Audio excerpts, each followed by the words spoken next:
بسم اللہ الرحمن الرحیم سبحان اللہ والحمد للہ ولا الہ الا اللہ واللہ اکبر ولا حول ولا قوة الا باللہ العلی العظیم سبحان اللہ بحمدہ عدد خلقہ ورضا نفسہ وزنة عرشہ ومداد کلماتہ سبحان اللہ بحمدہ سبحان اللہ العظیم اللہ اکبر لا الہ الا اللہ واللہ اکبر وللہ الحمد اللہ اکبر کبیرا والحمد للہ کثیرا وسبحان اللہ بکرۃ واصیلا الحمد للہ رب العالمین عدد خلقہ ورضا نفسہ وزنة عرشہ ومداد کلماتہ الحمد للہ الذی ہدانا لہذا ما كنا لنہتدی لولا ان ہدانا اللہ الحمد للہ الذی تواضع كل شیء لعظمتہ الحمد للہ الذی ذل كل شیء لعزتہ الحمد للہ الذی خضع كل شیء لملکہ ونشهد أن لا إله إلا الله وحده لا شريك له إلها واحدا أحدا صمدا لم يتخذ صاحبة ولا ولدا ولم يكن له كفوا أحد ونشهد أن سيدنا وحبيبنا وسندنا ومولانا محمدا عبده ورسوله صلوات الله وسلامه على سيد الأولين والآخرين إمام الأنبياء والمرسلين قائد الغر المحجلين سيدنا محمد وعلى آله وأصحابه وأزواجه أجمعين وبارك وسلم تسليما كثيرا كثيرا أما بعد فأعوذ بالله من الشيطان الرجيم بسم الله الرحمن الرحيم فإذا نفخ في الصور نفخة واحدة وحملت الأرض والجبال فدكتا دكة واحدة فيومئذ وقعت الواقعة وانشقت السماء فهي يومئذ واهية والملك على أرجائها صدق اللہ العظیم درود شریف نبی اللهم صل علی محمد وعلی آل محمد كما صلیت علی ابراہیم وعلی آل ابراہیم انک حمید مجید اللهم بارک علی محمد وعلی آل محمد كما بارکت علی ابراہیم وعلی آل محمد كما بارکت علی ابراہیم وعلی آل ابراہیم انک حمید مجید اللهم صل وسلم علی سیدنا محمد وآلہ وصحبہ وسلم بعدد ما فی جميع القرآن حرفا وبكل حرف ألفا ألفا ألفا وصل وسلم على جميع الأنبياء والمرسلين وعلى ملائكتك المقربين وصل وسلم على جميع المؤمنين والمؤمنات والمسلمين والمسلمات بزرگان محترم عزیز دوست بزرگوں، قرآن مجید کے اندر جو بنیادی مضامین ہیں ان میں ایک مضمون توحید ہے، رسالت ہے، اللہ کی وحدانیت کو قرآن مجید میں بہت مفصل مدلل اور بہت کھلے دلائل کے ذریعے سے اللہ سبحانہ و تعالیٰ نے توحید اور اس کے دلائل بیان فرمائے ہیں۔ قرآن مجید کے بنیادی مضامین میں بہت بنیادی مضمون، بلکہ پہلا مضمون توحید کا ہے، پھر رسالت کا۔ رسالت یعنی ہر زمانے کے اندر سیدنا آدم علیہ السلام سے لے کر نبوت و رسالت کا سلسلہ شروع ہوا۔ ہر زمانے کے نبی جو آتے تھے، پیغمبر رسول جو ہوتے تھے، ان پر ایمان لانا یہ لازم اور ضروری ہوتا تھا، اور یہ سلسلہ چلتے چلتے حضور اکرم صلی اللہ تعالیٰ علیہ وسلم پر ختم ہوا ہے، ختم نبوت۔ آپ کے بعد اب قیامت تک کوئی نیا نبی، کوئی نئی شریعت، کوئی نیا دین آنے والا نہیں ہے۔ اللہ جل جلالہ نوالہ نے رسالت کو اور نبوت کو آپ صلی اللہ تعالیٰ علیہ وسلم پر بالکل ختم کر دیا ہے، خاتم الانبیاء والمرسلین ہے۔ اب یہی دین اور شریعت قیامت تک باقی رہے گا۔ اور قرآن کے بنیادی مضامین میں ایک مضمون آخرت، معاد ہے، یہ بھی بہت بنیادی مضمون ہے۔ یعنی انسان دنیا میں آیا ہے، دنیا میں آنے کے بعد یقیناً ہر ایک کو موت آنے والی ہے۔ دنیا میں کوئی بھی اس کا انکار نہیں کرتا، سب مانتے ہیں کہ موت آنے والی ہے۔ البتہ اس کے بعد پھر بہت زیادہ آپس کے اندر لوگوں میں اختلاف کہ موت کے بعد پھر دوبارہ زندہ ہونا ہے یا نہیں ہونا ہے۔ ابھی ہم نے عما یتساءلون کی جو صورت سنی، اس میں پہلی آیت یہی ہے، عما یتساءلون عن النبأ العظیم الذی هم فیہ مختلفون۔ کس چیز کے متعلق یہ لوگ سوال کر رہے ہیں۔ کفار مکہ کے سامنے جب یہ بات آپ صلی اللہ تعالیٰ علیہ وسلم نے پیش کی کہ دنیا کی زندگی سے جب انسان منتقل ہو جاتا ہے، موت آ جاتی ہے، تو موت آنے کے بعد یہ نہیں کہ وہ ختم ہو گیا، بلکہ اللہ اس کو دوبارہ زندہ فرمائیں گے، اور دوبارہ زندہ ہونے کے بعد پھر ہر ایک کو اللہ کے سامنے پیش ہونا ہے۔ پھر اس کے بعد ایک مستقل مسئلہ ہے جنت و دوزخ کا۔ کفار مکہ کو یہ بات سمجھ میں نہیں آتی تھی، اور وہ یوں کہتے تھے کہ ایک انسان کے جو مر گیا ہو، مٹی کے اندر ختم ہو گیا ہو، اس کے جسم کے ریزہ ہو چکے ہو، پھر یہ دوبارہ کس طرح زندہ ہو سکے گا؟ اور اس بارے کے اندر آپ صلی اللہ تعالیٰ علیہ وسلم سے آ کر بار بار الٹے سیدھے سوال کرتے تھے، کبھی کوئی سوال کرتا تھا، کبھی کوئی سوال کرتا تھا۔ تو اسی کے متعلق مساعد شریفہ کے اندر ہے کس چیز کے متعلق یہ سوال کر رہے ہیں؟ ایک بڑی خبر کے متعلق الذی ہم فیہ مختلفون، جس میں وہ اختلاف کر رہے ہیں۔ کلا سے عالمون ثم کلا سے عالمون، ہرگز نہیں، ان قریب ان کو پتہ چل جائے گا۔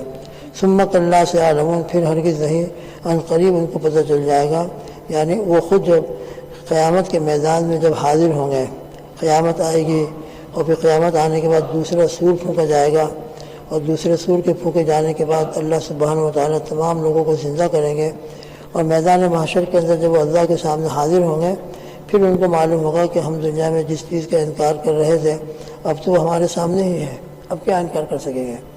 یہ سورہ حاقہ کی اس سے پہلے الحمدللہ مذاکرہ چل رہا تھا۔ فَإِذَا نُفِخَ فِي الصُّورِ نَفْخَةٌ وَاحِدَةٌ، قیامت کے بارے میں قرآن مجید میں دو نفخوں کا تذکر آتا ہے، ایک ہے نفخہ صاعق اور ایک ہے نفخہ بعث۔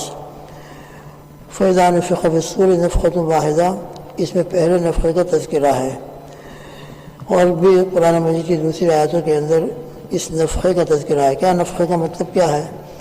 نفخے کا مطلب وہی ہے جو ہم تعلیم الاسلام سے پڑھتے آ رہے ہیں، قیامت کا واقع ہونا۔ حضرت اسرافیل علیہ السلام کو اللہ رب العزت نے اسی کام کے لیے مقرر کیا ہے۔ وہ سور لیے کھڑے ہیں، ایک نظر ان کی سور کی طرف ہے اور ایک نظر اللہ سبحانہ و تعالیٰ کے حکم کی طرف۔ جیسے ہی اللہ سبحانہ و تعالیٰ کا حکم ہوگا وہ سور میں پھونک ماریں گے، اور اس کی آواز اتنی سخت اور اتنی خطرناک ہوگی کہ اس آواز کو کوئی برداشت نہیں کر سکے گا، اور اسی آواز کے آنے کے بعد یہ آسمان و زمین اور یہ تمام سورج اور چاند اور یہ دریا اور پہاڑ، ان کا نظام پھٹنا شروع ہوگا، ختم ہونا شروع ہوگا، جس کو قرآن مجید میں مختلف مقامات کے اوپر بیان فرمایا ہے۔ فَإِذَا نُفِخَ فِي الصُّورِ، تو نفخہ واحدہ یعنی نفخہ یہاں پہ مراد نفخہ صاعق ہے۔ پہلے نفخے کے پیدا ہونے کے بعد جو دنیا کے اندر زندہ ہیں وہ تو سب مر جائیں گے، اور جو مر چکے ہیں ان کے اوپر مزید بے ہوشی طاری ہو جائے گی، اور سب کے سب دھیرے دھیرے حتیٰ کہ روایت سے معلوم ہوتا ہے جو قرآن مجید کے 24ویں پارے کے اندر آیت شریفہ ہے،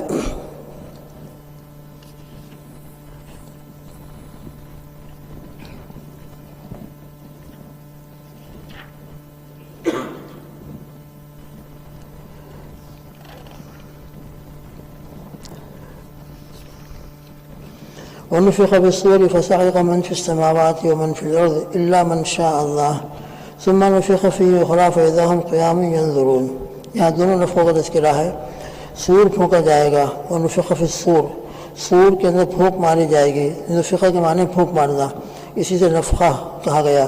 فَصَعِقَ مَنْ فِي السَّمَاوَاتِ وَمَنْ فِي الْأَرْضِ، پھر بے ہوش ہو جائیں گے وہ جو آسمانوں میں ہے اور جو زمین میں ہے، إِلَّا مَنْ شَاءَ اللَّهُ، مگر جن کو اللہ چاہے، جن کو اللہ تعالیٰ ہوش میں رکھنا چاہیں گے وہ ہوش میں رہیں گے، مگر پھر ایک ایسا وقت بھی آئے گا کہ وہ بھی ختم ہو جائیں گے۔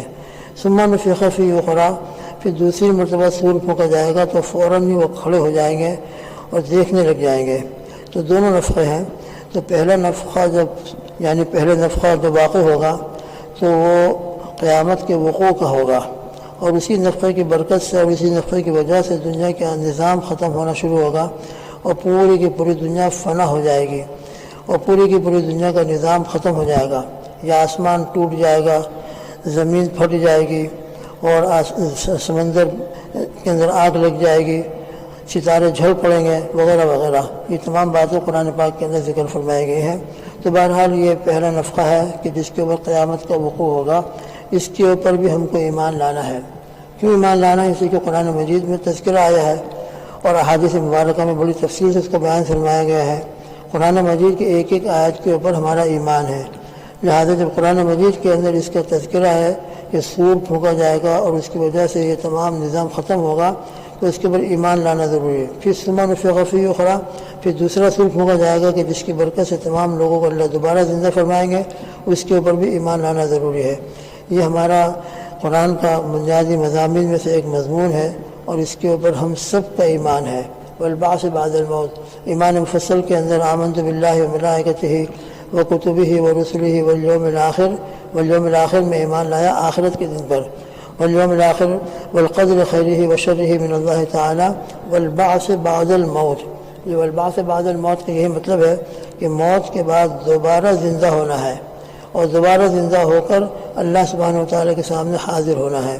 لہذا یہ آخرت کا جو مسئلہ ہے یہ بالکل متفق علیہ ہے اور اسلام کے بنیادی مضامین میں سے اور بنیادی عقیدوں میں سے ایک عقیدہ ہے، اور یہ بڑے تفصیل کے ساتھ قرآن مجید کے اندر بیان کیا ہے. اور اس لیے بیان کیا ہے کہ لوگوں کو پورا اس کا انتظام کرنے کی توفیق مل جائے.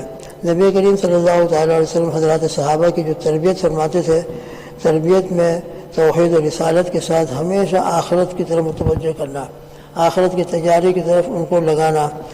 کبھی بھی آپ صلی اللہ تعالیٰ علیہ وسلم حضرات صحابہ کو دنیا میں ذرا مشغول ہوتے ہوئے دیکھا، فوراً ایسے کوئی بات فرماتے تھے کہ جس سے آخرت اور موت کی توجہ ہو جائے اور موت کی طرف دھیان چلا جائے. اس لیے ہم سب کو بھی ہمیشہ یہ سامنے رکھنا ہے کہ صرف یہ دنیا کی زندگی نہیں ہے بلکہ آخرت کی زندگی کے مقابلے میں تو دنیا کی زندگی چند لمحات کی ہے.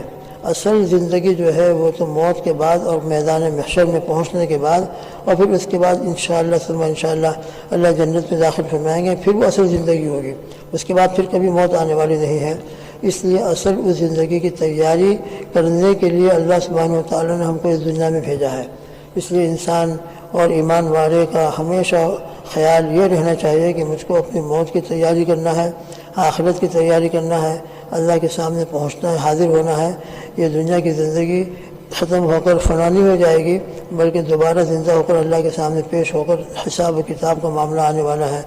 اس لیے قرآن مجید نے اس کے اوپر بہت زور دیا ہے اور حضور پاک صلی اللہ تعالیٰ علیہ وسلم نے بڑی تاکید کے ساتھ اس کو ہمیشہ بیان فرماتے رہے.